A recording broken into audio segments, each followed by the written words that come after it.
Hey collectors, welcome to Star Wars Collected. I'm Jonathan. Today we're going to do a review and unboxing on the Vintage Collection Slave 1.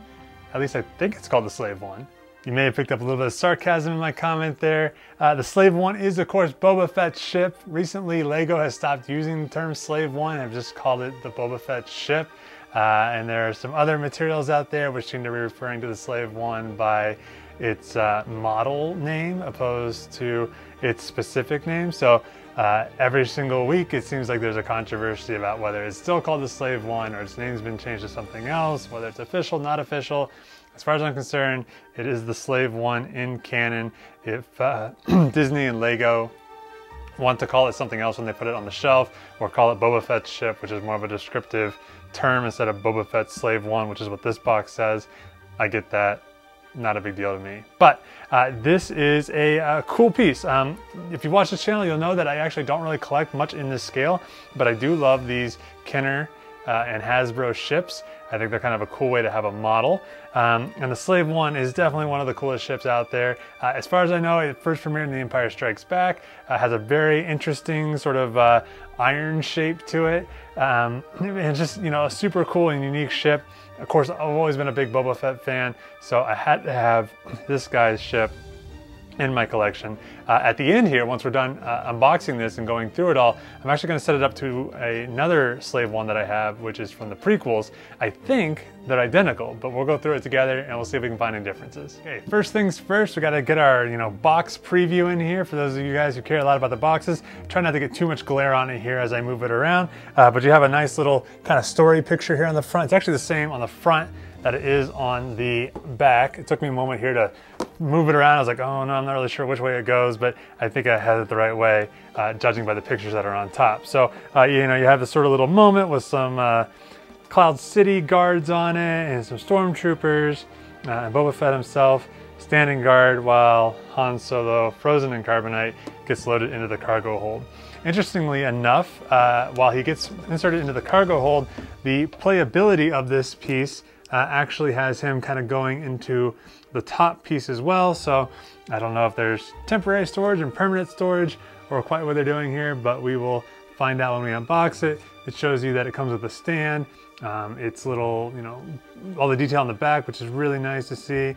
And then Boba Fett here. What I really like about this version of the Slave 1 is that it's much more accurate than, say, the one that I grew up with, which was sort of a an updated version of the original Kenner one. That one had a single seat in it just for Boba Fett, and the back kind of came off a little bit. There was some playability there, but it just, it just didn't have the scale and the mass that it should have had. Still had hours and hours of countless fun with that piece. I still remember the Christmas in which I got that piece and all of the ones from that toy line. So as we move around here, we see a couple more details. There's a little button on the side, and that releases the bombs. And then on this side, they show you how it opens up. And you can see that the panel comes up on the side, and Boba Fett's standing there next to a TK, and you get a little bit of playability there. Playability is all nice and fun, but I don't really play with my toys. What I like to do is display them. So this is a pretty good display piece. Now, there is, on that one side where it kind of flips up, there is sort of a bracket there, a hinge. That unfortunately is fairly visible and doesn't display real well, but I've seen people put this in their display case next to something else that's Boba Fett. They angle it a certain way so you don't really see those hinges, and then it looks pretty awesome. So I went ahead and sliced the sides of both sides of this. I don't really know if I need to do both sides, but we'll attack it from one side here. This is a piece that has come and gone a couple different times. I'm not sure if it's ever been exclusive. It kind of sticks in my head that maybe it was like an Amazon or Target exclusive at one point. They came out and then they sold out, and then they went on the secondary market for quite a bit, which I think is how I ended up with my Attack of the Clones version of it. I wanted kind of the original paint guy. I grew up with the original trilogy, so that's what I still gravitate towards, but I got a good deal on that one, so I picked that up. And then they reissued it, and then it sold out again. And then GameStop had it back in stock, and for some reason they decided to put it on sale. So this very hard to find piece was put on sale by GameStop.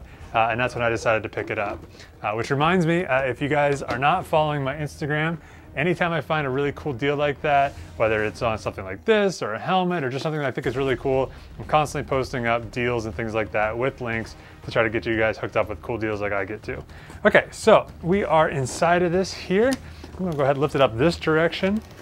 It's pretty tall, as you can see. Hopefully it doesn't fall out on me here. You can see that we've got the main body here. There's a little flap down here with a couple extra pieces, and then there's a bunch of accessories over there as well.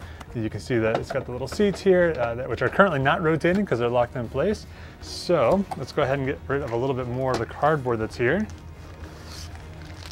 We'll lift this out. Looks like we've got, these look like they're mostly the wings, as well as some of the accessories, some little bombs and things of that nature. There's Han right there. Okay, so this is the main fuselage area here. They've done a nice job sort of muddying this up on the back. It doesn't look so clean. You know, growing up, my toys, I think, were always pretty clean until at least I got a hold of them and sort of gotten a little dirty or maybe a little nicked up here and there. But they've done a good job with the, you know, sort of making this look like it's got a black wash on it. I would say this color to me seems a little more rusty than red. In my mind, the Slave 1 has a little bit more red on it than this. This to me, like I said, it kind of reads more rust or terracotta or something like that. And this green maybe doesn't look quite as deep of green, but maybe that's just my perception, having grown up with artist renditions or toys or something like that. Maybe this is more accurate to the filming model or something of that nature. This is the display stand, so we'll save that for last. I'm actually excited about that, believe it or not. All right, so we've got the canopy here. We'll clip that into place. All right, that's in place. It doesn't really snap. You just sort of kind of have to bend it and it just sort of bends in there. So maybe not the best installation feeling there. Okay, those snap in. So you end up with a pretty good hidden seam on this, which is kind of nice. Unfortunately, you do kind of have this exposed hinge there. Again, that is sort of one of the downsides of these, that they aren't really models. All right, so second bag here. This bag is full of goodies. What do we have here? We have a gun. I'm guessing that goes down towards the tail. Wing 1 and wing 2. Another gun, and these sound charges. I forget exactly what they're called, but as I'm holding these, you're hearing what these sound like. Think about that for a moment. You look at these and you hear the sound.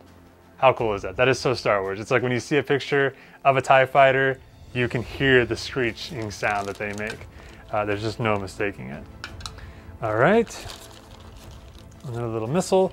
Here's our Han Solo in carbonite. We have some wings here. Let's get these guys clipped in. I love that these are two pieces. I know mine as a kid, I think it all hinged right here. And then this piece, I think, was maybe permanently attached to the main fuselage. So that's pretty cool. It just adds that extra detail, this sort of, you know, this piece here. So let's see if I can do this standing on my head so you guys can see at home. So this has got a plug in here, and that has a plug in down there, would be my assumption. Yep, there's a hole there, and there's a hole up here. So that's in, and that's in. All right, we've got some movement. This is a little rubbery, which is a little odd. Plugged in, and lined up in the hole, push it in. Okay, so we have two wings. Right now the inside there is sort of moving around a little bit. So when the wings go back, the pilot's chairs kind of moves around a little bit. And then when the wings are down, it does lock that into place like that. Gun 1 and gun 2. There's a little nubbin on this part right here. They're very similar, but a little nubbin here. That nubbin goes up. So we're plugged in here, and we're plugged in here. And then these can move independently from one another. But of course, we always think of them as moving together, I think. And we'll plug the missiles in here. And I'll plug the missiles in there. And these guys, the sound charges, go in back here. And we have these buttons on the side. There's one on each side. And clicking those is what releases the sound charge. So that way you can blow away Obi-Wan Kenobi, or, you know, in the later, in The Mandalorian, you know, Boba Fett uses it to blow up some TIE fighters. A very cool moment for any of us who really love sound design and things of that nature. So here we have a little cargo pod. I suppose you could put another person in that. And here is the display stand. This is pretty cool. The display stand has the Mythosaur skull on there. Hopefully that's visible for you guys. So it gives you a little bit of interest down there. And we'll use that here in just a moment. So the Slave 1 does come with some stickers. Oddly, sort of, they are all internal stickers, which I kind of appreciate. I would hate to kind of put a sticker on the outside of this. You know, they just never look quite right. But I did bring my instruction sheet back because I don't necessarily know from memory where the stickers go. So feel free to flame me in the comments for that. But I'm gonna go ahead and apply these stickers on here. Shouldn't take me too long. But like I said, oddly, they kind of all go on the inside.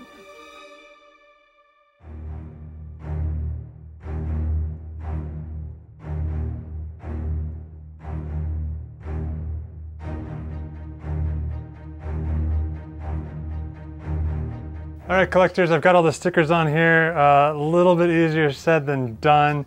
I'll show you where they go. There are two here under the lid that go here and here. I did my best to kind of line it up with the gray line that was already there. Then they have you go inside here, and there are two more stickers that go here. And then the very hard ones, at least hard for me, there are two stickers that go in here. Now, oddly enough, they've already installed some over here for me, so I don't know why they couldn't have done this. I guess that would have cost them an extra $1 or something to do that. Not the easiest thing in the world to do, especially if you have Wookiee hands, which I seem to have. But they are in, and like I said, from the outside they are not visible, which is just fine by me. I'd much rather have the deco be attached via paint than something of that nature. Let me just give you a quick tour here of the inside. So there's a little nubbin down here to fit your finger into. That pops this panel up. Once you're in here, there are some pegs on the floor so you can display your figures in a couple different ways. And a little hold back here. This has a little gangplank that comes down like this, which I believe is where you're actually storing this piece. That's why it's shaped the way that it is. So that goes in there like so. This comes down to give you that sort of iconic gangplank moment of Boba Fett walking, or Han Solo being loaded onto the Slave 1, and then Boba Fett walking on after that. Now, there is no door once you get up there, so it's a very short walk. Maybe you could hide around like maybe one Ewok or one Jawa in there if you were feeling so bold. Like I said earlier, you actually do not fit Han Solo in here, in the cargo hold, but it actually goes in here instead. So a little alternative holding area, and then you see his little face popping out. So I guess when they're flying through the stars, you get a little bit of a view. How sweet. Oh, let me show you real quick that this area here, like I said, this moves. It's locked right now because it's in the sort of, you know, descending position. But once you manipulate the wings, this becomes free moving, which means that it will move as you move the piece around, which is kind of cool. Cool playability. You know, not anything display-wise that I'm going to go nuts about. It would appear that you have the figure sort of stand up in there, which works fine. It would be really cool to see one that, you know, used the same geometry or whatever you want to call it of the Slave 1 that we saw in The Mandalorian. But maybe someday, maybe that'd make a cool HasLab project. What do you guys think? That would be very interesting, actually. I think that would get a lot of love. Okay, so now we have our Slave 1 here all together, and I'm guessing it goes on the display stand like this. Yeah. So let me show you guys that again. So there's sort of these like rake type areas in the back, and the mythosaur skull, the teeth are pointing this direction. So it comes in here like this, and it just sits there. Doesn't really lock in, although there are some ridges here on the side that it sort of favors. But guys, look at that, right? Like, that's pretty cool. That's a pretty cool display stand, and pretty cool display period. So, like I said, there's some hinges over here, which they've done a good job at hiding, but they're still visible. And there is the hinge here. And like I said, I'm not sure if this is quite the right paint job. There's actually a slightly different color of red as it goes onto this plastic piece versus this. That's the color that I picture the Slave 1 being, but this looks really nice. And if you were to display this in a cabinet like so, you know, kind of having this hinge hidden over here, and then you have your, I don't know, your Hot Toys Boba Fett, or you have your EFX or Black Series Boba Fett helmet next to it, that would make a very cool display. Collectors, as promised, what I have here are both of my Slave 1s now. I'm going to take this display stand away for just a moment. First thing actually I'm going to check is whether the older one from the Attack of the Clones era, whether that also fits on the display stand, and it appears that it does. So if you happen to own one of these and you would love to sell your second display stand or your display stand because you're not using it, feel free to hit me up either here on YouTube or on Instagram, because I might be interested in purchasing it for this one. So putting them down next to one another, they are identical. You know, we kind of expected this, of course. Hasbro, you know, good for them. Reuse basically the same mold to give us this new version of the Slave 1. I am, as I'm going over this real quick, just looking to see if I can see any differences here. I like that these are painted sort of a silvery metal, opposed to these, which are really just sort of a molded plastic. The weathering job is much better on the newer Slave 1 than it is on the old Slave 1. There is noticeable amount of dirt on the wings, and the back, as I was bringing it over, I really noticed the back. The Slave 1 from the Attack of the Clones, very clean in the back. Just pure gray. There really is not a single second color on there. A little bit off the wings, but that doesn't really count. Opposed to the Vintage Collection Slave 1 for Boba Fett, where you get some really nice pops of yellow and some copper, multiple colors of gray, and then, you know, a really solid dark black wash on it to give it sort of that more authentic feel. Plus, you know, the more I look at the body here, I'm seeing there is sort of a black wash on this as well. Maybe not quite as strong as the bottom, which I would prefer personally, but very good. So, you know, same mechanics inside. This one's blue versus this one being gray. This one has the same hatch here for putting that in there. So, you know, they are the same, but I, you know, thought maybe you guys might like to look at them side by side and see that for yourself. So, a super cool, iconic ship. Happy to have both versions of this in my collection, and I'm looking forward to getting these up on display next to one another. They actually look really cool mounted on a wall, don't you think? Collectors, there you have it. This is my unboxing and review of the Slave 1 Boba Fett ship, of course. Just in, you know, parting thoughts, I think they've done a really good job with this. I like the updates that they've made since my Attack of the Clones version. I think the paint application is better, and I love that they've added a little bit of dirt and grunge. My main criticisms would be I would check the colors. They just seem a little bit off for me, a little bit muted. I had the same issue with the Boba Fett Black Series helmet, so maybe my perception of Boba Fett's colors are way off. But this has always been one of my favorite ships. I'm very glad to finally have this version of it in my collection and to have gotten it on a deal, which is how I always like to buy my things. What I'd really like to know though is, what do you guys think of the Slave 1? What do you think of this representation of the Slave 1? What is your favorite ship? I've got a couple of them. Slave 1 is in there, but I don't know if it's quite my top favorite. And I'd love to hear what yours is down in the comments. If you enjoyed this video, please give me a like. If you like videos like this, please subscribe, because I have new videos here all the time. See ya.